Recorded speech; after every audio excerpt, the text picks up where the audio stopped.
So it should be noted that this is the most general method that you'll have available to you. It should also be the method of very last resort. So it's like the trig set no. of different Yeah, this is like triangle times worst cousin. second removed. Wait, you said this was hard or easy? It's incredibly. You said it's quick. It's not easy. No. I said it applies in essentially all cases. It is neither quick nor particularly easy. So this is the series solution approach. Oh god. Wait, so essentially all cases? Like, So where does it break? This is like the Taylor. you can do this with any differential equation. It gets bad sometimes, but it always works at least a little bit. It's just like the amount of accuracy. It's like the is trivial different. solution. Yeah. Because So section is deep, I'm not This like is section in your book 7.2. I think. Oh. Yeah, that's where I'm giving you homework on it. So Solutions of the series solution approach says, let's just suppose we're living with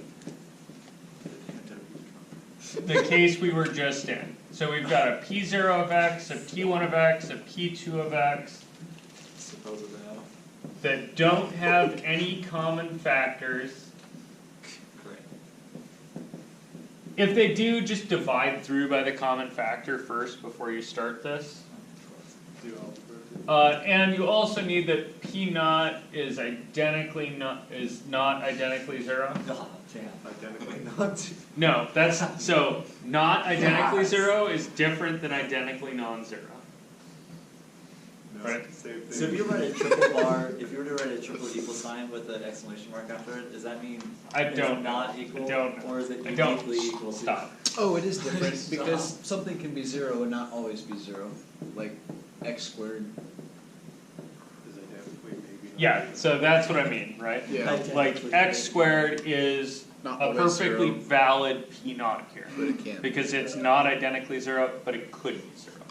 Right? Like, so then I have my differential equation that looks like P naught y double prime plus P1 y prime plus P2 y is 0. This is the differential equation I'm trying to solve. Please note it's not particularly important here actually that the right hand side be 0. That really can be some reasonable function of x. So can we just put in f of x?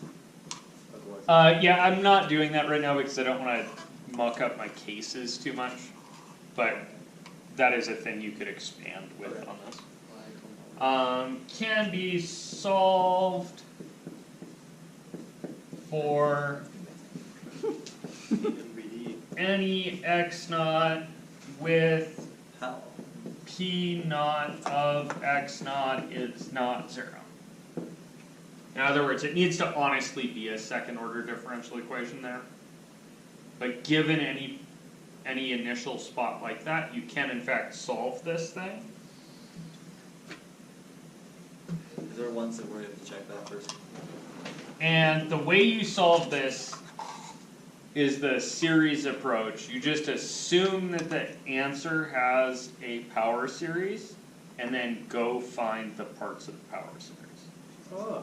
All infinite amount? So, in this one, you assume that y is given by a sum from n is 0 to infinity of an x minus x naught to the n's. Sure. Right? Just some Taylor series centered around x naught. And then, what's always interesting about a Taylor series is where does that thing converge? Right?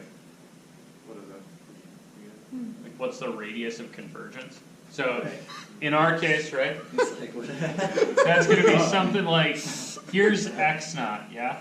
Sure.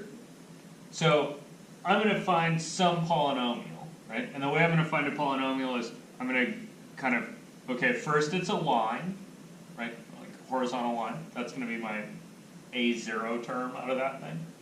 And then it's going to be, okay, well I can do a little better. I can get like an actual line. And then I can do a little better and I can get a quadratic. And then I can do a little better and I can get a third degree polynomial. And then I can do a little better and I can fit a fourth degree polynomial in there.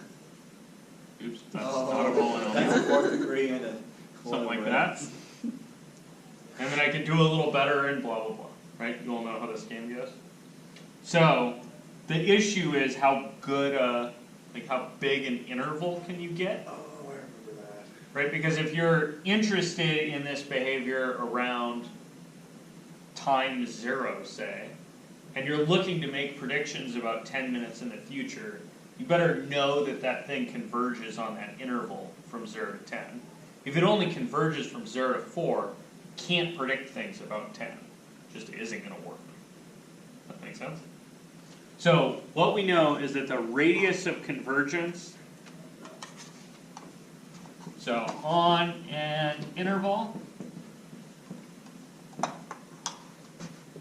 of at least the distance to the nearest 0 of p naught of x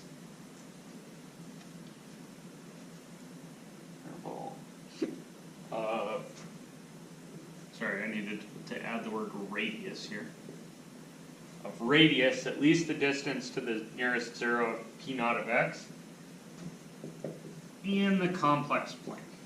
Oh. Wait, I knew there was a catch. Wait, sorry. So that would mean that if your p naught of x is 1 over 1 plus x squared, and you're building your, so. Okay. By complex plane, you just mean any normal number multiplied by I. So what I mean by that is this. So, sorry, let me do this.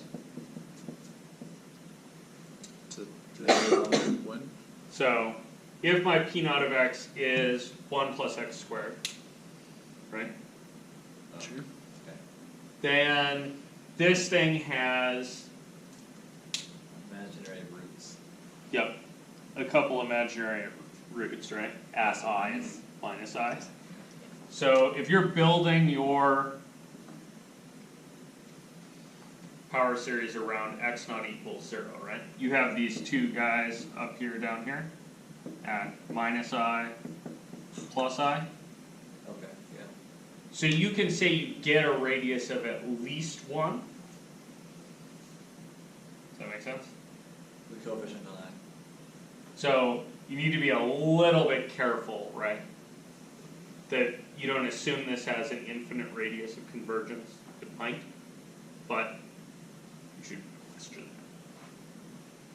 You guys cool with this? Yeah. Yeah. What is that? That's okay. You can feel yeah about this. What does that quadratic look Graphing like? I though, I understand that that's just a line, but how do you On the do complex that? one. How do you graph I? Like put it amongst the other numbers? Exactly Do you like just say this. that it's like in a range? No, exactly like this. That's the real axis. That's the imaginary axis. And there's just positive I and negative I, or Yeah, also so a if you had to range graph- of multiples? If you had to graph the point, say 2 plus 3i, Just go over That's 2 and up 3i. over 2, up Okay. 3 in the I direction. There Let's is 2 plus I 3i. don't understand that still. So we're saying that non-real numbers are real, and that we should have always thought of our number lines with i's crossing them. Yeah. Nice. Why didn't we just say this in the beginning? Like, Because that's really Because hard to people buy get your head really around. confused. Because it hella confuses People have a hard folks time and it finding didn't help you native balance your formulas. checkbook. Nobody balances a checkbook anymore, so here you go. So does I come at you, or I still don't understand? ooh, is there another How that axis? whole- That would It be doesn't dope. matter except that it's perpendicular to the real axis. Is there a third one?